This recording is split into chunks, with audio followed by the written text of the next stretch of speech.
చేతిలో డైమండ్ ఉంది భయ్య, కానీ చెక్కేవాడికి పని రాదు. యుద్ధం చేయడానికి ఏనుగు ఉంది భయ్య, కానీ అది సర్కస్లో డ్యాన్స్ మాత్రమే చేస్తుంది. అదేంటో ఈ పాటికే మీకు అర్థమై ఉంటుంది. అదే భయ్య మన రాజసాబ్ పరిస్థితి.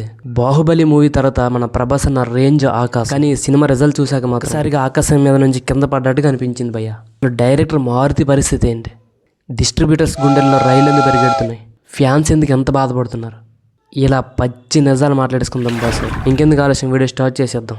ఫస్ట్ మనం మన డైరెక్టర్ మారుతి గురించి మాట్లాడాలి. బాసు, నీ చేతికి ప్రభాస్ అనే బ్రహ్మాస్త్రం దొరికింది. దాన్ని పెట్టి బాక్స్ ఆఫీస్ని బద్దలు కొట్టాల్సింది పోయి ఆ బ్రహ్మాస్త్రంతో దోమలు కొట్టావు కదా స్వామి.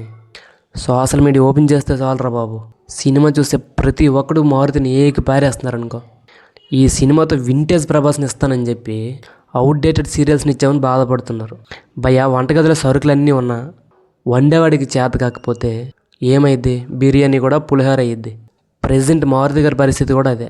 ఆయన కెరీర్లోనే అతిపెద్ద మచ్చలు మిగిలిపోయేలా ఉంది. ప్రభాస్ని హ్యాండిల్ చేయడం అంటే మాటలు కాదు భయ్య. అది డైరెక్టర్ మారుతి వల్ల అవ్వలేదని చెప్పి ఇక సినిమా చూసే జనం అందరూ డిసైడ్ అయిపోయారు. ఇప్పుడు అసలు విషయానికి వచ్చేద్దాం భయ్య. సినిమా రిలీజ్ రోజు మాత్రం ఓపెనింగ్స్ అదిరిపోయినాయి. ఇప్పుడు డిస్ట్రిబ్యూటర్ల పరిస్థితి ఎలా ఉందంటే, ఓ పెద్ద కొండను చూసి అప్పు చేసాము, ఇప్పుడు ఆ బండరాయి వచ్చి నెత్తి మీద పడుతుందేమో అని భయపడుతున్నారు. ఈ సినిమాకి నెగిటివ్ టాక్ ఎంత గట్టిగా స్ప్రెడ్ అయిందంటే అడ్వాన్స్ బుకింగ్స్ అన్నీ డల్ అయిపోయినాయి. బ్రేక్ ఈవెన్ అవ్వాలంటే మాత్రం ఇంకా చాలా రాబట్టాలి. అటు చూస్తేనేమో థియేటర్లో జనం లేరు, ఆక్యుపెన్సీ మొత్తం పడిపోయాయి. భయ్యా, సంక్రాంతికి కోడి పందాలు గెలవాలి, కానీ ఇలా కోడి ముందే పడి చచ్చిపోతే మనం పందెం ఎవడదో కడతాం. బయ్యర్లు అయితే ఇప్పుడు అందరూ తలలు పట్టేసుకున్నారు భయ్యా. జనరల్ ఆడియన్స్ ఏమంటున్నారో తెలుసా? వాళ్ళందరి నోట్లో వచ్చే ఒకే ఒక మాట, ల్యాగ్ ల్యాగ్ ల్యాగ్. ఈ సినిమాలో అంత హర్రర్ లేదు, కామెడీ కూడా అంత పండలేదు. ఫస్ట్ హాఫ్ మాత్రం ఓకే అనుకున్నాం, సెకండ్ హాఫ్ మాత్రం మా సహనానికి పరీక్ష పెట్టారు అంటున్నారు. మాకు ఆ పాత ప్రభాస్ ఎనర్జీ నచ్చింది, కానీ సినిమా మాత్రం నచ్చలా అని చెప్పి నిర్మోహమాటంగా చెప్పేస్తున్నారు. ఇక్కడే ఉంది బస్ అసలు బాధ. డార్లింగ్ ఫ్యాన్స్కి మాత్రం ఈ సినిమా ఒక స్వీట్ పాయిజన్ లాంటిది. ఎందుకంటే చాలా సంవత్సరాల తర్వాత ప్రభాస్ అన్నను మాత్రం అంత అందంగా, అంత స్టైలిష్గా ఈ సినిమాలో చూసుకున్నారు. అది మాత్రం వాళ్ళకి పండగే. కానీ సినిమా హిట్ అవ్వలేదని చాలా బాధపడుతున్నారు లోపల. బయటికి మాత్రం మా అన్న లుక్స్ చాలురా బాబు, మాకు రికార్డులతో పని లేదని కవర్ చేసుకుంటున్నారు. కానీ డైరెక్టర్ మారుతి మీద మాత్రం పేకల దాకా కోపం ఉంది భయ్య. బాసు, అభిమానం అంటే ఆకాశం వైపు చూడడం కాదు బాసు.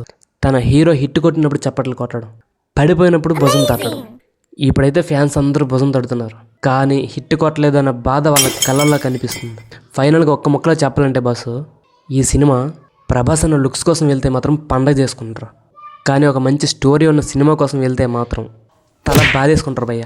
అసలు ఈ సినిమాకి పాజిటివ్ ఏంటంటే ప్రభాస్ లుక్ అండ్ స్వాగ్ బాగుంటుంది, పాటలు బాగుంటాయి, డ్యాన్స్ కూడా బాగానే ఉంటుంది. ఇక నెగిటివ్ విషయానికి వస్తే స్టోరీ మాత్రం రొటీన్ రాత్ story, direction weak, screenplay weak, graphics కూడా వీకే. ఈ సినిమాకి నేను ఇచ్చే రేటింగ్ 2.25 అవుట్ ఆఫ్ 5. బాసు, ఇది రాజసాబ్ అసలు రంగు. ప్రభాస్ యాంటీ ఫ్యాన్స్ మాత్రం పండగ చేసుకున్నారు భయ్య. చూసారా, మీ రేంజ్ ఇంతే అని కామెంట్స్ కూడా చేస్తున్నారు. వాళ్ళందరికీ నేనైతే ఒకటే చెప్తున్నా, సింహం పడుకుంది కదా అని జూలతో ఆడుకోవద్దు. లేస్తే మాత్రం వేట మామూలుగా ఉండదు. ఇది జస్ట్ ఒక స్పీడ్ బ్రేకర్ మాత్రమే బాసు. నెక్స్ట్ స్పిరిట్తో వస్తున్నాం, అప్పుడు చూసుకుందాం. ఈ వీడియో నచ్చితే మాత్రం లైక్ కొట్టు, మీ ఫ్రెండ్స్కి మాత్రం షేర్ చేయి. ముఖ్యంగా మన డార్లింగ్ ఫ్యాన్స్, బీ స్ట్రాంగ్.